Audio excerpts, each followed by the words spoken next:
Coming up on this episode of Nintendo Cartridge Society, Sega does what Neo Geo do. Patrick, what? It's dangerous to go alone, so the Nintendo Cartridge Society goes with you.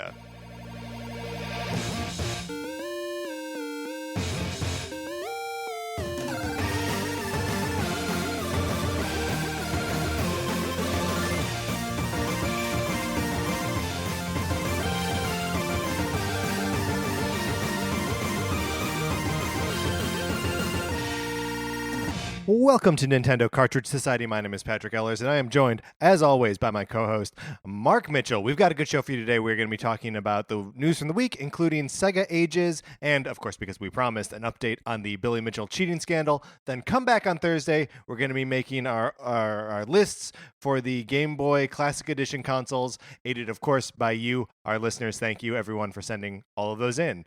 But in the meantime, Mark, how you doing? I'm doing great. Doing great. It's a good day, a good week. It feels nice. It was warm this weekend. It's not anymore. I saw Quiet Place this weekend. Sounds great. I really want to see it. It was, it was good. This weekend, I was like, I could see any of three movies. I could see Blockers. I could see Quiet Place. And Rampage. And Rampage, yes. How did you know? Because you love The Rock. I like that you said you love and then like looked around the room to like as if to give yourself a second to think of like what does Patrick like from that movie. Well, I know it's not gorillas. You know I don't like gorillas. Yeah. All right. Well, that's true. It's true. I really just don't like gorillas. Before we get started, we have something that we need to ask of you, our listeners. If you could please rate and review us on Apple Podcasts. That helps us a ton. If we get 50 reviews, we can maybe go to E3 this year. We can submit an application as press. Submit, yes. We can do that, and then someone can review it and say maybe. Yes. Right? That's all we want. We're hoping for waitlist. Yes, we are just hoping for the man to, peer over his glasses and go, I don't know. That's what we want, right? But for that, we need 50 reviews on Apple Podcasts, and so that's where you come in. Special thank you to the people who've given us 5-star reviews over this last week, June S. and Nikki BK2SF. Thank you, both of you, for those 5-star reviews. You could do this too, and we would read your iTunes username on the show. Yeah, and we're, of course, looking at Apple Podcasts in the U.S. region. That's right. So if you're rating and reviewing us in other regions or in stores that are not Apple Podcasts, we really appreciated it as well. Right. And if you just want to shoot us an email so we know that it happened, that's great too. We're just Nintendo Cartridge Society at gmail.com. But if you want to just do it in quiet and not tell us about it, it's a little mischievous. But one reason you might want to tell us is because if you're dying for guest weather to return, you've got to leave it in a 5-star review. That's right. Guest Weather is a segment that we only do by special request. This week's special guest weather. Special request guest weather is Regina, Saskatchewan. Take your pick. Take your pick. I gave you all the options. It looks like they're having a winter, but maybe not too bad of a winter. We're looking at 36 degrees. I mean, it is 40s. April. I understand. So you're saying it's no longer winter? So I'd say it's a bad spring.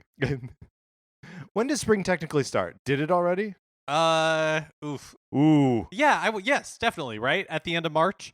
March 20th? Because winter started December 21st. We may not know the seasons.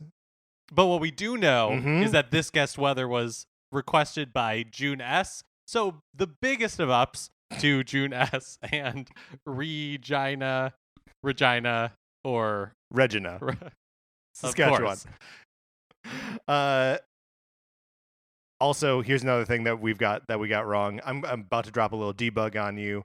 Last week I said that Ikaruga was a brawler, and that is simply not right. It's a top-down shoot 'em up. I don't know what game I was thinking of, but it wasn't Ikaruga. So there we go there. Sonic Forces. My copy of Sonic Forces is still lost in the ether or the U.S. mail. But we're not giving up. We're not giving up hope on the Sonic Forces borrowing program. If you would like to someday borrow my copy of Sonic Forces, please send your address to Nintendo Cartridge Society at gmail.com. And eventually, someday, maybe you'll get to borrow my copy of this game. Would you be upset if I purchased a copy of the game to give to you for you to start sending out? And then maybe at some point we'll have 2 copies. I mean, whatever in the rotation, whatever form this thing takes, I feel like I've put whatever mechanics in place to share this thing. And if more copies of Sonic Forces find their way to me, either through our listeners or through you, however it happens, I'm happy to continue the process. That's right. The Sonic Forces trading program is like a river. It just goes wherever it wants to. That's right. It conducts us. I don't conduct it. Is it basically all I'm saying? Mark, let's get into what we've been playing this week.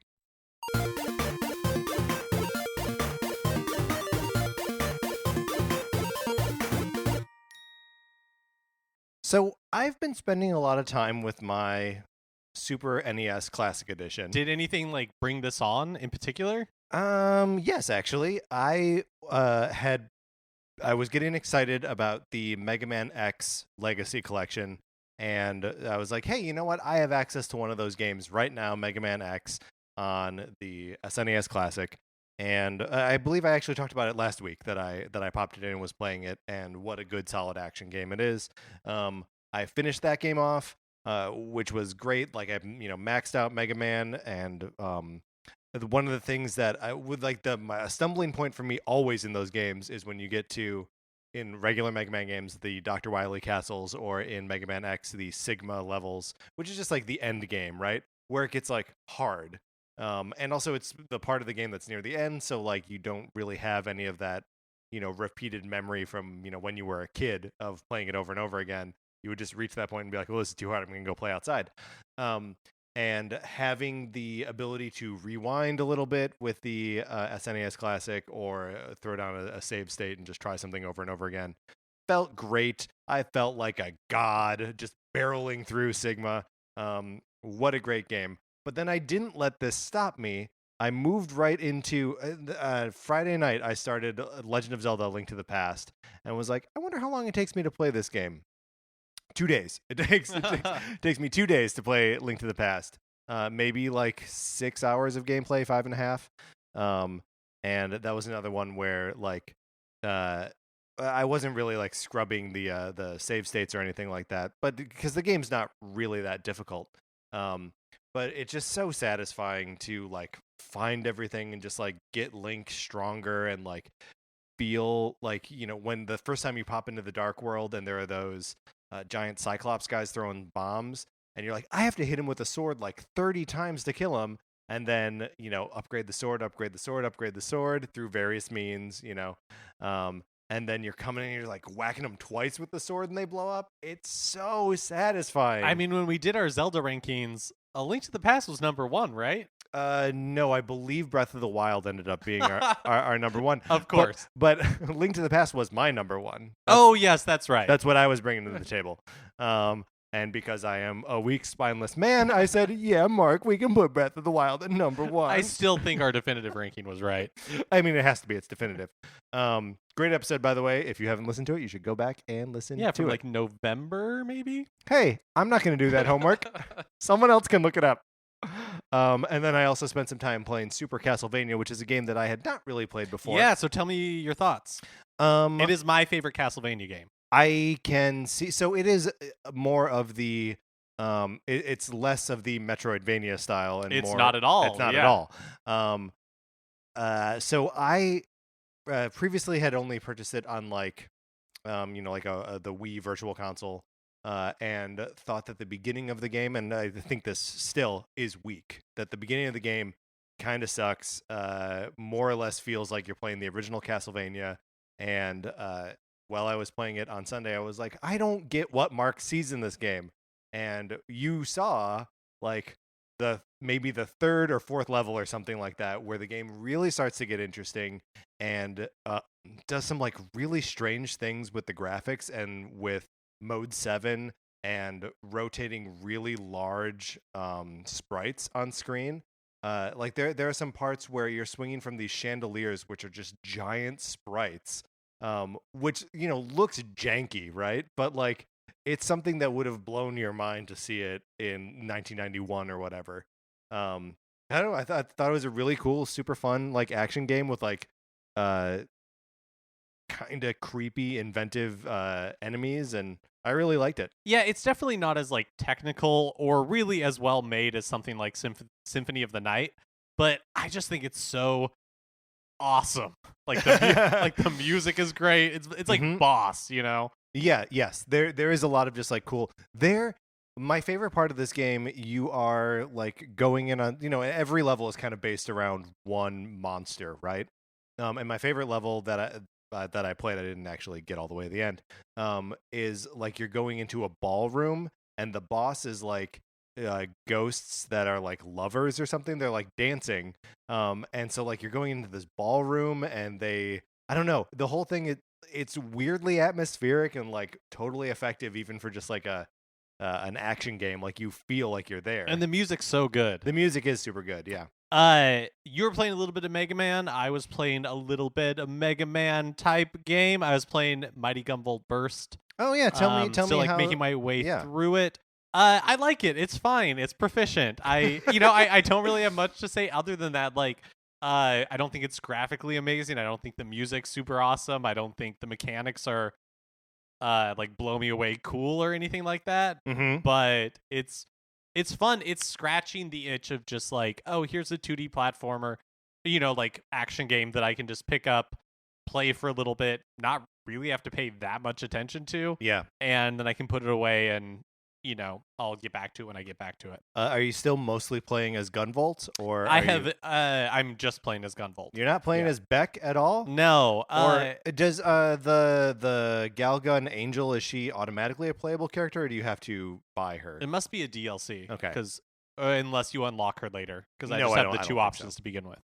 But it's great. And it's only $10, so I'm enjoying it. I mean, I think it's a solid game, especially at that price point. And if you're looking for a Mega Man style game, and well, I mean, I guess if you're looking for a Mega Man style game, the Legacy collections are coming out in just a couple weeks, and then the X Legacy collections just a couple months after that. So maybe just calm down and also get Gunvolt Burst and play that. It's a good time. All right, Mark, that's what we've been playing this week. Let's get into the new releases and what we might be playing next week.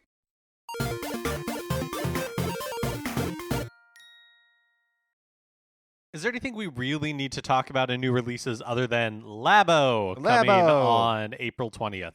I think that's about it. Well, we can just to mention that the Neo Geo game is Real Bout Fatal Fury Special. I don't really know anything about it, but it's just I like the Neo Geo games. Labo coming out on the 20th in 2 different sets: the Variety Kit and the Robot Kit. Also, there's the customization kit, which is like special tape and markers, decals and stuff. Yeah, I did order the customization kit. Mm-hmm. I have since, and I've pre-ordered the Variety Kit. I pre-ordered the Robot Kit and canceled that pre-order, saying this will be enough. Yeah, for another day, Robot Kit. Perhaps for another day. Perhaps for another person. Yes. Right? I can set it free to someone else to prove that it loves you. Are you so that it'll come back? Yes. I see. If you really love something, you set it free. Of course. That's right. Are you excited about Labo? Yeah, I am. I am more interested in seeing what kind of impact it makes in the world than I am playing it myself. I think it'll be interesting. I think it'll be fun. And maybe I'll end up really loving it. But right now, I think it'll just be like a cool thing. My expectation is that it's going to be a cool thing that we will do, and then I will never really feel any need to go back to it ever again. Yeah, I mean, it'll probably be like getting together to do a puzzle or something. Mm-hmm. Like it'll be fun in a very like procedural, we're in this together kind of way, and that'll be nice. All right, so that's what is coming out this week. Mark, let's move on to the next segment.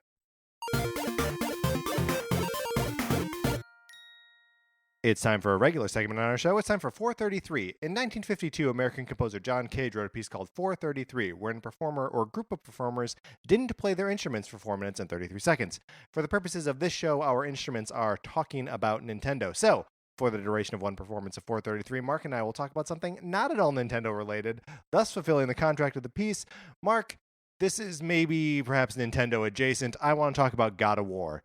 I would say it's not Nintendo adjacent. I think Sony, of course, our arch nemesis. Oh, geez. Could not get any further away from Nintendo itself. I mean, I would argue that, like, Halliburton is further away, just as far as, like, Monsanto? companies go. Yeah, there we go. Yeah, because Halliburton, I would say, probably still connected to technology. Monsanto, also maybe technology, but maybe, like, biological technology. God of War. I'm excited about this game. It's coming out on Friday, same day as Labo. And it is the newest entry in a storied franchise. I think you have to put a quarter in the talking about Nintendo during 433 jar. You said Labo. I said, you talked about Labo. I apologize. Then it's just coming out on Friday, the date of nothing else.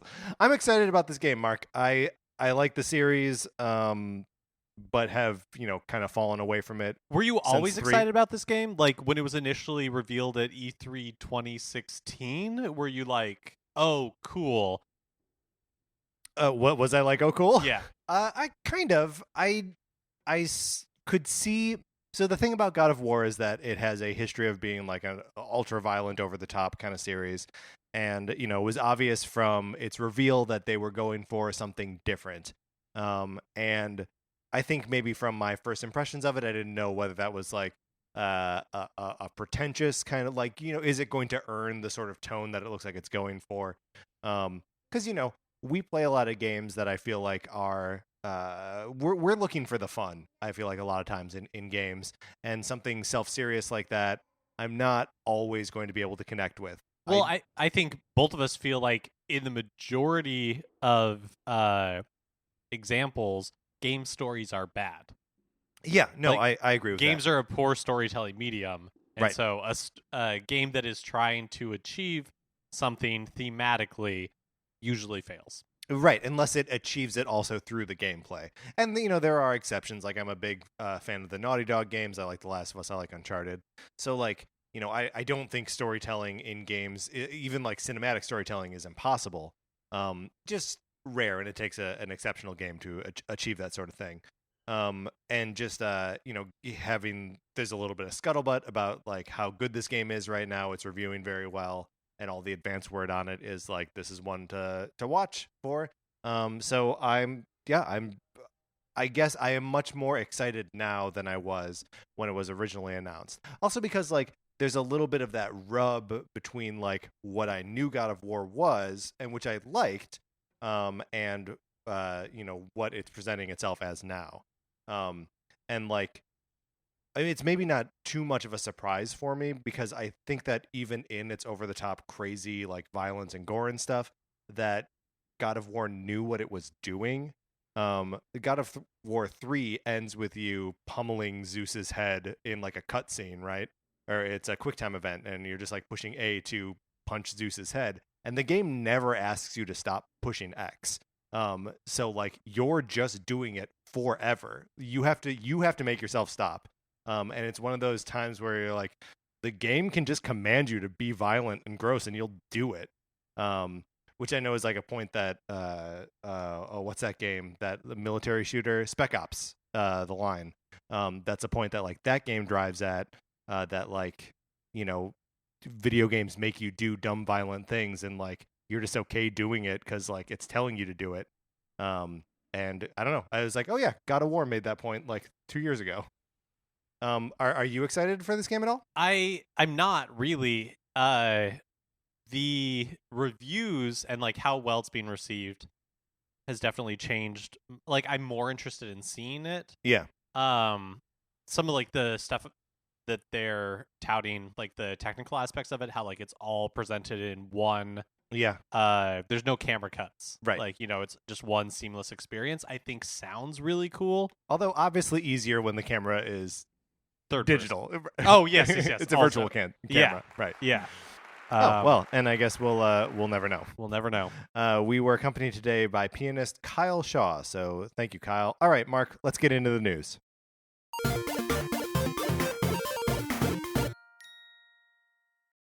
Okay, we promised it, and we are men of our words. We are men's of our word. We are men's of our collective word.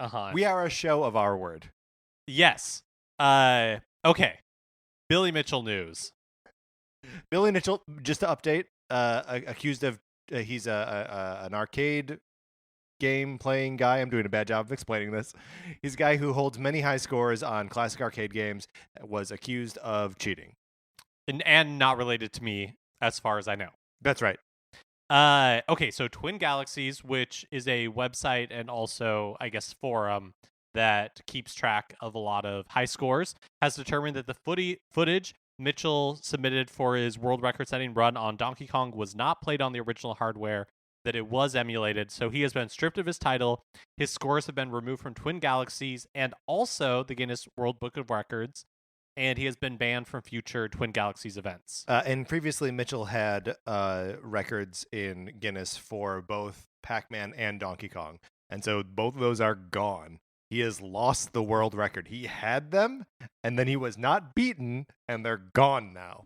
So Mitchell continues to deny allegations of cheating, and he vows to expose the truth.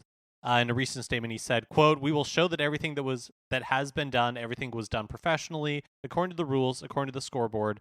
The integrity that was set up, not 2014 forward by the current regime who wants to reach back 35 years. Everything will be transparent. Everything will be available. I wish I had it in my hands right now. I wish I could hand it to you, but it takes a considerable amount of time, witnesses, documents, everything. Everything will be made available to you. Nothing will be withheld," end quote. Kind of a rambling statement. How do you feel about this, Mark? I mean, I have no stake in this. Sure. I do not know Billy Mitchell. None of us have a stake in this. So, maybe it'll turn out that he really has been taken down by, a technicality. Yeah, by a technicality or something. So the thing that's weird about this is no one is necessarily accusing him of using tool assisted, of his runs being tool assisted, just that they're being played on emulated software. That's my understanding, yes. And if that's the case and it performs more or less identically to the arcade cabinet, he maybe is still achieving these amazing things, just not to the exact letter of, what their rules are. But the thing is, dude knows the rules. Right. So and the point that the rules are there is that way it's an even playing field. Yeah. And I don't know, it's always if you've watched the documentary King of Kong, which features Billy Mitchell achieving the Donkey Kong high score, losing it and then getting it back, his opponent Steve Wiebe shows up to the Twin Galaxies arcade, whatever the arcade is where they're actually doing these feats, and has challenged Billy Mitchell to go head to head. Mitchell never shows up, and Wiebe's all right, fine, I'm just gonna do this, and sets the record. And then Mitchell sends in a tape of him doing it. So it's easy, I think, to root against Billy Mitchell because you're show up, man, show up and earn this thing there. Don't send in a tape of you doing it. You don't send in a tape to the Olympics, right? You go and you run on the day. And I guess I also don't necessarily understand the reason for using an emulator versus an arcade cabinet. It's I'm guessing the dude has access to a arcade cabinet. I mean, you would think so. You would think that Billy Mitchell could go up to anyone who owns a Donkey Kong arcade cabinet and say, "Hey, can I play that?" And they'd be like, "Yeah, it's all yours, buddy." Right? I would. I don't even like the guy. I'd let him do it. But rest assured, dear listener, that any further updates, we will have them for you. Yes, that's right. And we'll probably be towing the sort of middle line all the way through because there's a lot of he did this wrong, and Billy Mitchell being I didn't do anything wrong. Right, and there's also a lot that I don't understand. About emulation, about high scores in Donkey Kong, about Billy Mitchell himself. Is he related to Mark? We'll never know. Okay. We're kind of just doing the house cleaning up top, right? And knocking out some things. And in that, it's another segment in our favorite recurring segment, Mm-hmm. Not News. This is not news. Do we need a theme song? I'm going to contact 8-Bit Betty. We're going to get a theme song for This Is Not News. I think it's going to be coming up a lot. All right.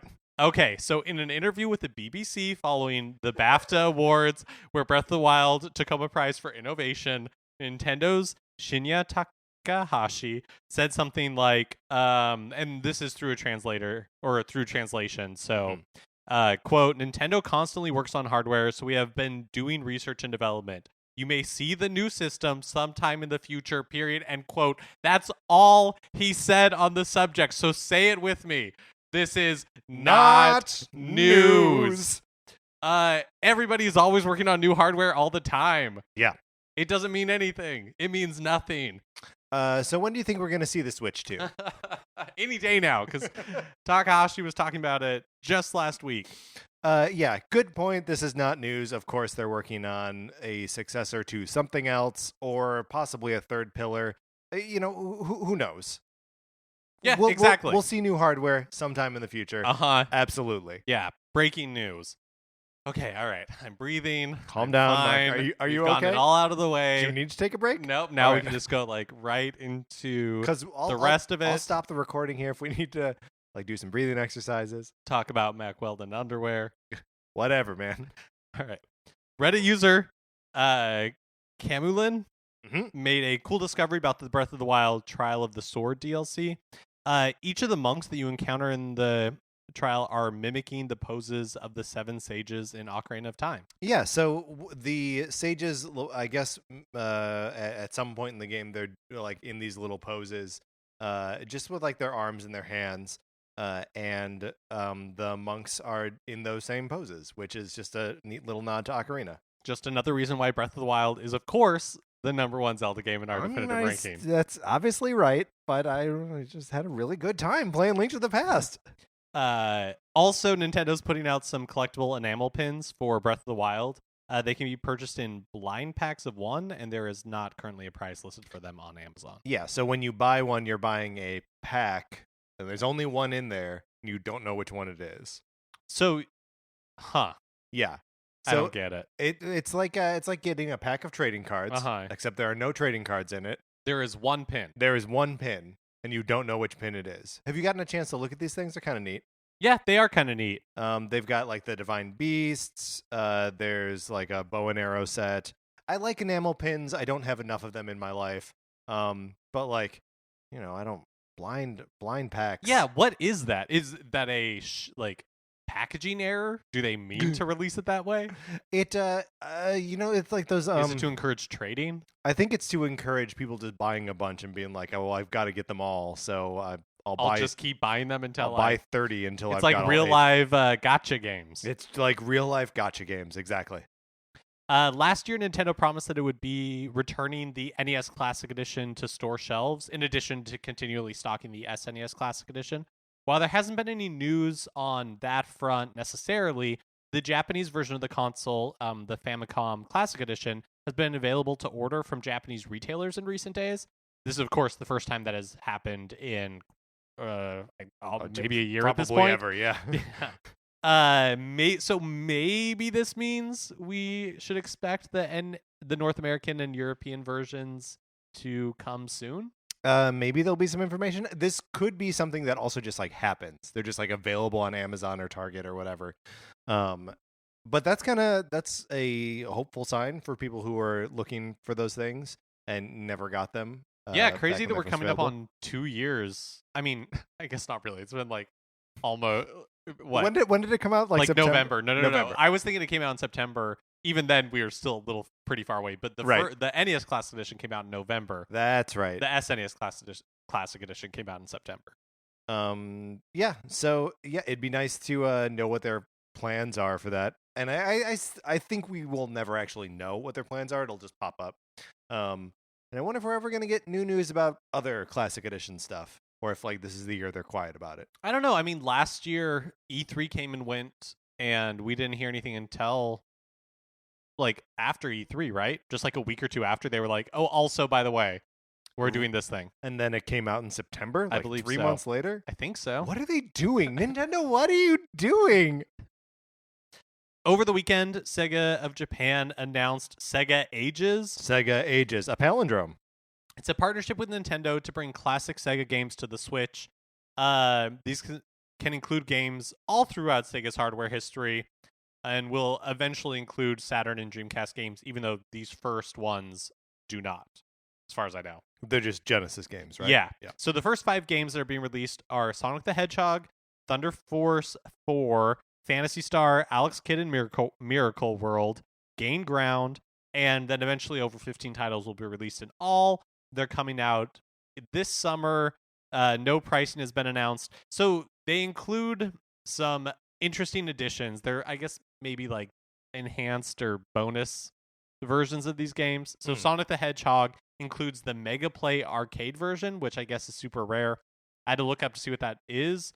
It was an arcade version of Genesis games where you couldn't earn extra lives within the game. You just paid quarters for extra lives. That's pretty funny. So apparently that stuff like that will be included in these releases, in addition to the original versions of the game. With like a coin slot peripheral. Yes, exactly. With a tube hooked up to you just send your portions of Bitcoin directly to Sega of Japan. Maybe they'll have their own bit currency. Okay, so between this and the other arcade archives, which is what we were alluding to earlier in the show. Yeah, obviously. It was very clear. Our jokes are always very crystal clear. Does this basically spell the end of Virtual Console? What do you mean? Well, the end of Virtual Console? Virtual Console, I guess you're right. What's the difference? That there's no like overarching Virtual Console branding in the store? I mean, because it's weird that there is like an overarching Sega branding, right? That Sega is calling their line of classic games coming to the Switch Sega Ages. But like, if Nintendo just does something like that and they're like, here is the banner under which we release our classic games, I feel like that's fine. I mean, I also feel like they don't even really need to do that. Like, yes, they have the arcade. They are partnered with Hamster or whatever to bring some of their arcade games under the arcade archive. Yeah, all those Hamster versus uses. games. Yeah. Yeah, and Hamster, of course, is the one that is releasing the Neo Geo games every week. But you throw Super Mario Brothers 3 on the store, and you don't need special branding for it. Right. Well, I mean, I do think that there would be. I think it's helpful for the branding, if only for like, knowing how to like sell those things, you know. And I maybe if you like have it a retro section of the store, or at least like a search filter, that like keeps track of all of those. Yeah, that would be helpful. Especially as discoverability becomes more difficult on a ever-growing platform. I suppose it's also possible that we are going to see, we will learn more about Nintendo's online stuff someday. Yeah, probably like a week before it's released in September or something like that. Or like 2 days after. And we may find out then that like if you're paying for the online service, you just get Mario 3 or you get access to Mario 3 or streaming it or whatever.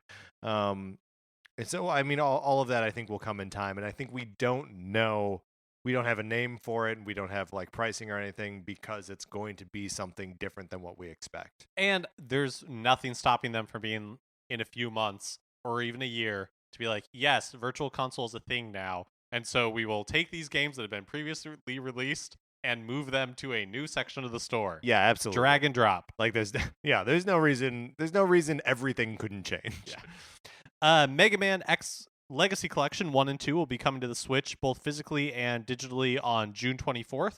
Volume 1 includes Mega Man X through Mega Man X4, and Volume 2 includes Mega Man X5 through Mega Man X8. Perfect. So, yeah, originally when these were announced, we weren't entirely sure if they were going to be collections. Right, or if they were going to be under the Mega Man Ages banner, and you would buy them one at a time.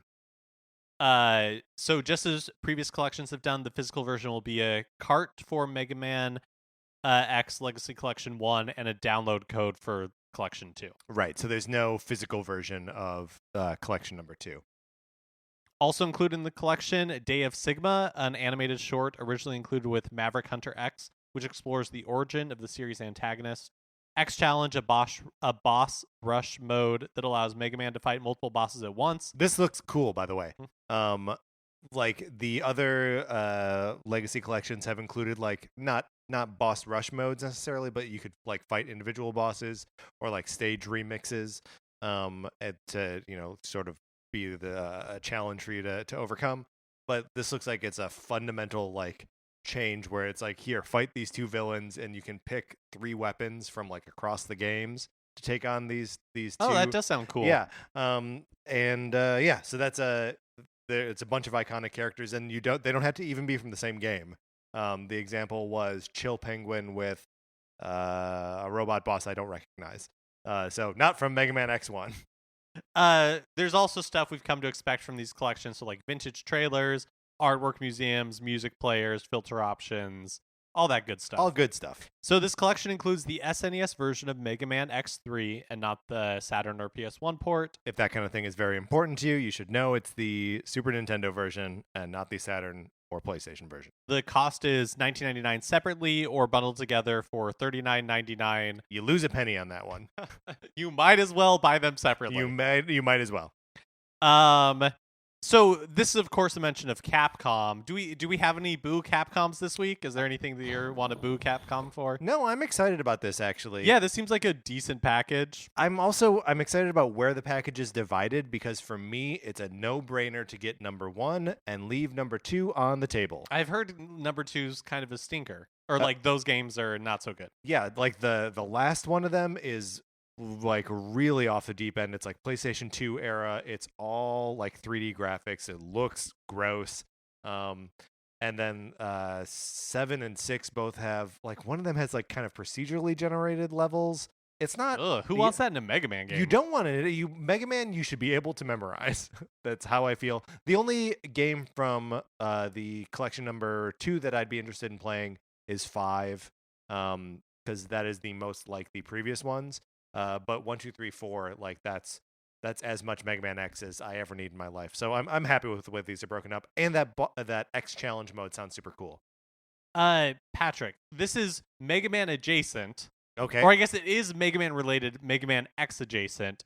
And I'm putting you on the spot here, so if you don't know the answer, that's fine. Because as we always say, we're fans, not experts. That's right. What is Mega Man Battle Network?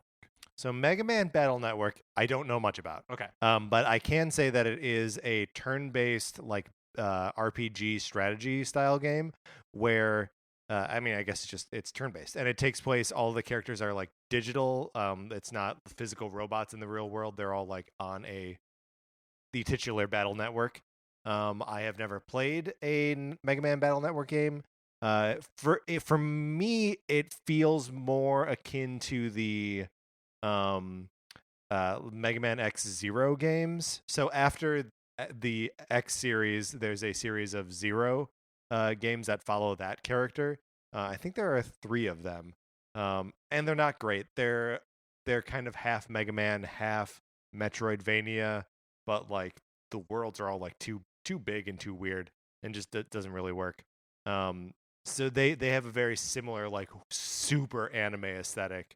That is just a little bit more impenetrable to me and doesn't have like any of the, action game hooks that I need from like the original Mega Man series or from Mega Man X. It's easy to forget that Mega Man was once a huge franchise with so many spin-offs. An enormous franchise. Yeah, because there were a ton of Battle Network games too. So like, 3 Zero games, 8 X games, 10 original series games. Who knows how many Battle Network? Like, there have been a ton of Mega Man games, and to say nothing of Mega Man Soccer.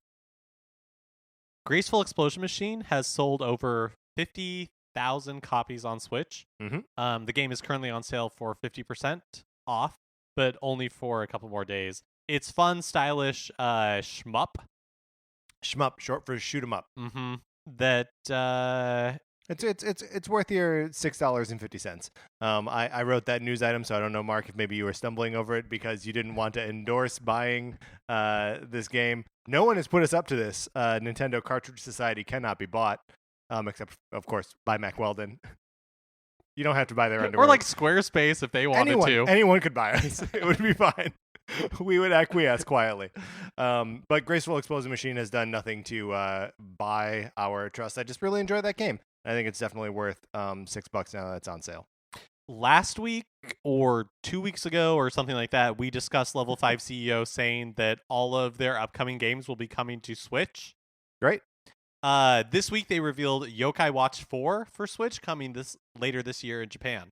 So we have not seen Yokai Watch 3 in the States yet. I believe right? that is true, yeah. All right. You and I have got a lot of distance between us and Yokai Watch, right? Yeah, I think the most experience I had was I played a demo once at E3 for the first Yokai Watch game when it was tethered to like a Nintendo employee while I was waiting in line to play a demo of Star Fox Zero. So not the most ideal way to experience a game. Yeah, and leading into a not great... Man, that was...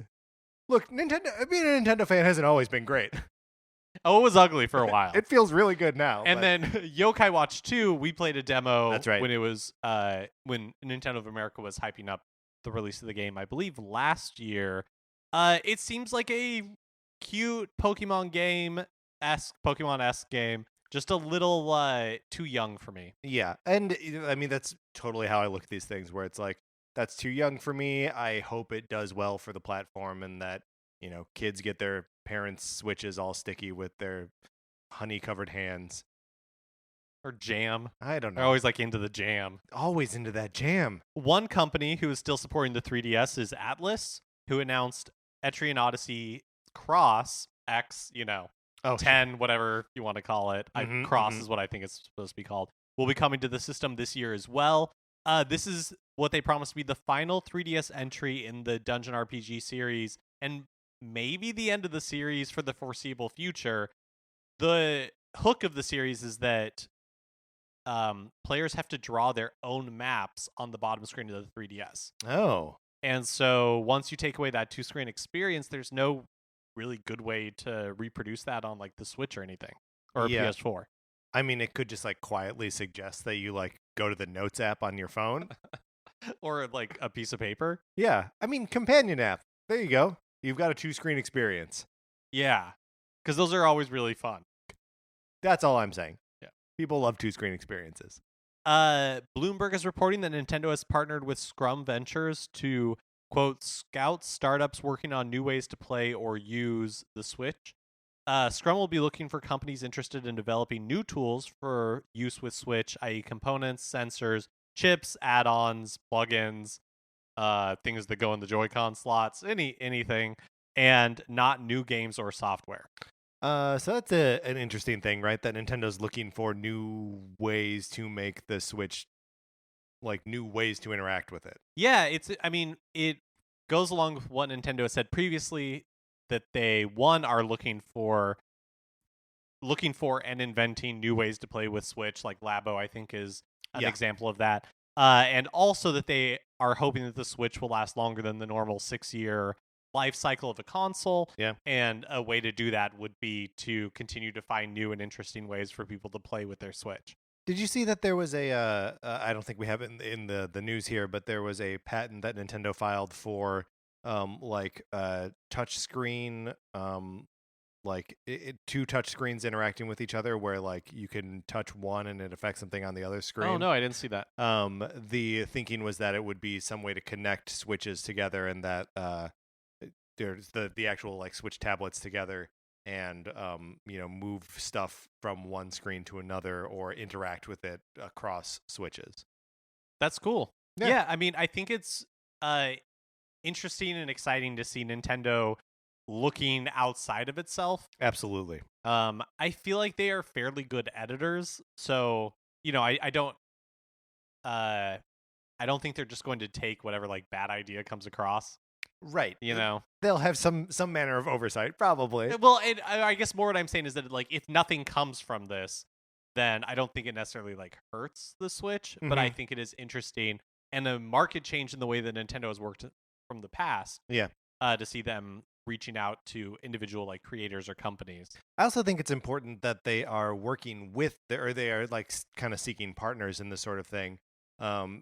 Because, in the last couple of weeks, we've seen the stories about third-party docks being like damaging to Switch consoles because, like, oh, surprise, the Switch draws power at a different rate than everyone expects it to.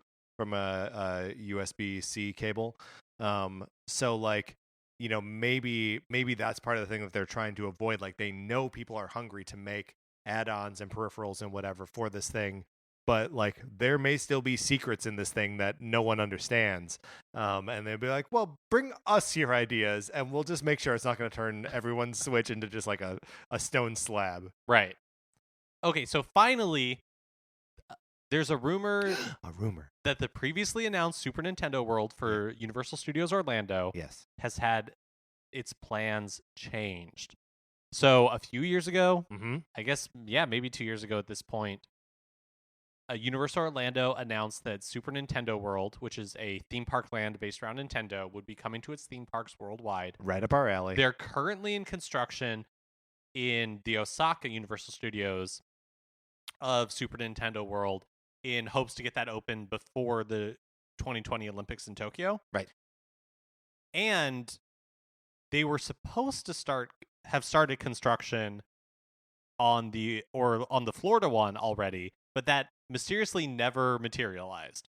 So the rumor now is that they, instead of putting Super Nintendo World as in kind of this like landlocked area within the existing park, they're going to use it to anchor a third theme park in Florida, in their Florida resort. And instead of Super Nintendo World going into Universal Studios Orlando theme park, they are going to put a Pokemon themed area. Okay, so to break it down, we're saying brand new theme park based around Super Nintendo World. Or that would prominently feature Super Nintendo World and probably some other like IPs or something. And then Pokemon goes in the spot that was already set aside for Super Mario. Yes. Super Nintendo World. Kind of cool. Does that mean that the Pokemon stuff comes first? I guess we don't know. Yeah, we don't know. Everything is too far away here to really speculate. And this is all rumors. Everything is rumors. Next week we might be talking about this in the Not News section. That's right. Hey, guys, this is not news. But for this week it is. For right now, we're pretending it's news. I'm more excited for like a Super Nintendo World than I am a Pokemon park, but that's just my personal taste.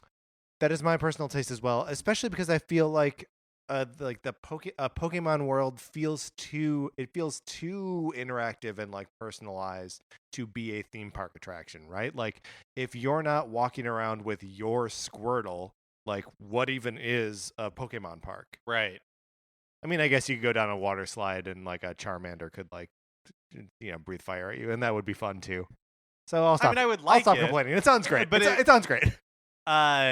I don't know. I think it could be. I feel like you could do an entire theme park that's Super Nintendo World. Yeah, for sure. But I like the idea of them having more space and making it bigger and better. I don't know. I'm excited. I just want them to open one here. Here in LA? Or just like in the US in general. Or, we can just go to Japan in 2020 and go to the one in Osaka. We will go to all these places. There'll be a field trip. We'll record on location. It'll be wonderful. All right, Mark, let's get out of the news.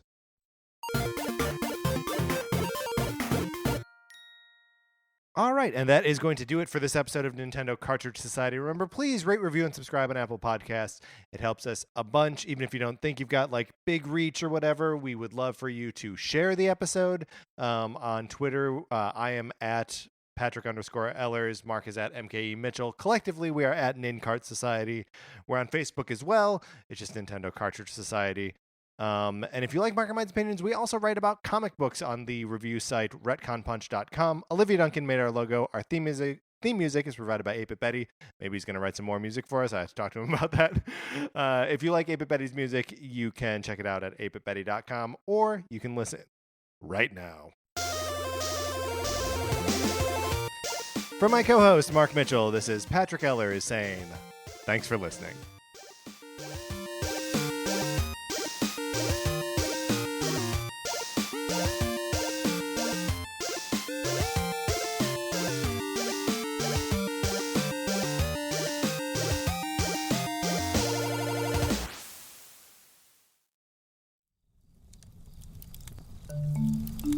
Campfire.